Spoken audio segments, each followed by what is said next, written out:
Hello everyone, welcome back. Let's begin with the new question. The question says find k if the following function represents the PDF of a random variable x, and we are given with f of x as kx for 0 less than x less than 2 and f of x is 0 otherwise, and we also need to find probability of 1 by 4 less than x less than 1 by 2.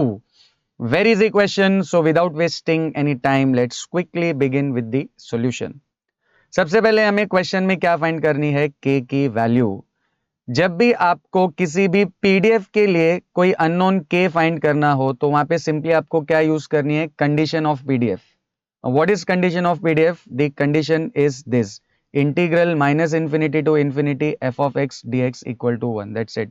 जब भी किसी भी PDF के लिए आपको कोई unknown find करना हो, you have to use the condition of PDF and condition is this. तो यहां भी हम यही कंडीशन यूज करेंगे। क्यों? क्योंकि हमें दिया हुआ है कि जो हमारा फंक्शन है वो पीडीएफ है। तो since given function is a PDF, it means integral minus infinity to infinity f of x dx will be definitely equal to 1। Correct? Integral minus infinity to infinity f of x dx की value क्या होगी? 1 के बराबर होगी। अब इस case में जो एफ एक्स हमें दिया हुआ है वो है के एक्स, और उसमें एक्स की जो लोअर लिमिट है वो है 0 और अपर लिमिट क्या है 2। मीनिंग ये जो माइनस इंफिनिटी है लोअर लिमिट वो है 0 और plus infinity that is upper limit is 2। तो यहां पर नेक्स्ट स्टेप में ये हो जाएगा integration 0 to 2। Correct? Lower limit 0, upper limit 2, और एफ ऑफ एक्स की जगह पर क्या आ जाएगा? K x d x, and that will be equal to 1। Right? अब इसको इंटीग्रेट करने के लिए ये जो k है, k कांस्टेंट है and you can take that constant outside the integration. तो k को हम बाहर ले लेंगे तो इंटीग्रेशन में हमारे पास क्या बचेगा? सिर्फ x dx। So integration 0 to 2 x dx and that will be equal to 1।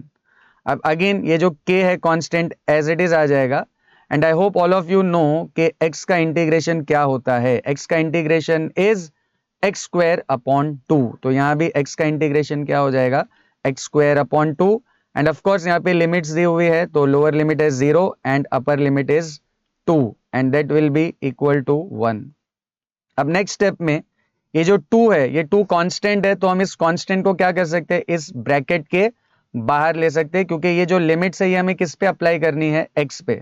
तो this constant can be taken outside. तो k है और ये 2 जो डिनोमिनेटर में ये बाहर चला जाएगा, तो नेक्स्ट स्टेप में वो बन जाएगा k/2, और अंदर हमारे पास अभी सिर्फ क्या बचा हुआ है? X square. तो सभी को रूल मालूम है कि जब भी लिमिट्स दी हुई होती है इंटीग्रेशन में, तो इंटीग्रेट करने के बाद हम क्या करते हैं? पहले x की जगह पे अपर लिमिट सब्सटीट्यूट करते हैं and then minus lower limit. तो यहाँ भी x की जगह पे पहले हम क्या सब्सटीट्यूट करेंगे? Upper limit that is 2। तो ये हो जाएगा 2 का square and minus lower limit is 0, तो ये हो जाएगा 0 का square and that is again equal to 1। Correct? So k/2 upper limit minus lower limit. अब देखिए 2 का स्क्वायर होता है 4 और 0 का स्क्वायर तो होगा 0, तो ये हो जाएगा k/2 मल्टीप्लाइड बाय ये पूरा ब्रैकेट बचेगा सिर्फ 4 and that will be equal to 1। अब इसको अगर हम रिड्यूस करें तो 2 2 4 होता है, तो ये टोटल बन जाएगा 2k। So 2k will be equal to 1 and eventually k की वैल्यू क्या आ जाएगी? 1/2। तो हमने जो अननोन फाइंड करनी थी k की वैल्यू, वो हमने फाइंड कर ली है using the condition of PDF. अब इसके साथ साथ हमें एक और चीज क्या फाइंड करनी है? Probability of 1/4 less than x less than 1/2। My dear students, always remember, किसी भी पीडीएफ के लिए जब आपको प्रोबेबिलिटी फाइंड करनी हो तो probability is simply integration a to b f of x dx। That's it. Probability का मतलब होता है integration a to b f of x dx। तो यहां भी हमें प्रोबेबिलिटी ही फाइंड करनी है, तो probability will be equal to integration a to b f of x dx। अब यहां पर देखिए ये जो a और b है ये है लोअर लिमिट और अपर लिमिट। तो यहां पर लोअर लिमिट कितनी दी हुई है आपको? 1/4, और जो b है अपर लिमिट वो है 1/2। तो हो जाएगा इंटीग्रेशन 1/4 1/2, और f ऑफ x की वैल्यू तो हमारे पास है ही kx dx।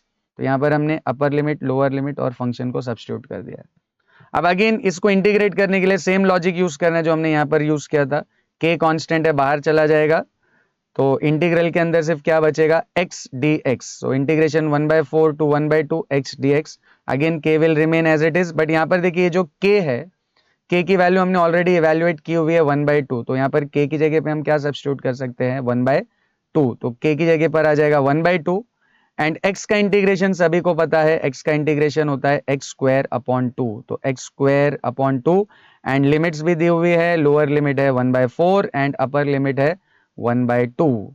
अब नेक्स्ट स्टेप में ये जो 2 है कांस्टेंट, इसको हम क्या कर सकते हैं, इस ब्रैकेट के बाहर ले सकते हैं, तो ये ऑलरेडी 2 है और ये 2, तो 2 इंटू 2 हो जाएगा 4, सो 1/4 विल बी आउटसाइड। अब हमारे पास ब्रैकेट में सिर्फ क्या बचा हुआ है x स्क्वायर, तो अगेन सबको रूल मालूम है, जहां भी आपको x दिखाई दे रहा है वहां पर पहले हम क्या सब्स्टिट्यूट करेंगे, अपर लिमिट, तो अपर लिमिट क्या है हाफ, तो x की जगह पे यहाँ पर हाफ आ जाएगा, तो ये हो जाएगा हाफ स्क्वायर एंड माइनस हम क्या करते हैं लोअर लिमिट, लोअर लिमिट है 1/4, तो x की जगह पे 1/4 रखोगे तो हो जाएगा 1/4 का स्क्वायर, करेक्ट, अपर लिमिट माइनस लोअर लिमिट, तो ये 1/4 एज इट इज आ जाएगा, 1/2 का स्क्वायर हो जाएगा 1/4 और 1/4 का स्क्वायर हो जाएगा 1/16।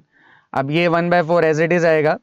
अब इसको सॉल्व करना काफी सिंपल है, इसको अगर मैं 4 से मल्टीप्लाई कर देता हूं तो ये 4 4 16 हो जाएगा, तो इसको भी 4 से मल्टीप्लाई करना पड़ेगा, तो अगर हम एलसीएम लेके इसको डिनोमिनेटर सेम करते हैं 16, तो this will be 4/16 minus 1/16 which is 3/16, तो इस पूरे ब्रैकेट का टोटल सिंप्लीफिकेशन इज 3/16, और अगर इस 4 और 16 को हम मल्टीप्लाई कर दें तो फाइनल आंसर हमें क्या मिल जाएगा 3/64, 3/64, so the value of probability is 3/64 and the value of unknown k is 1/2. I hope this is clear to everyone. See you in the next video.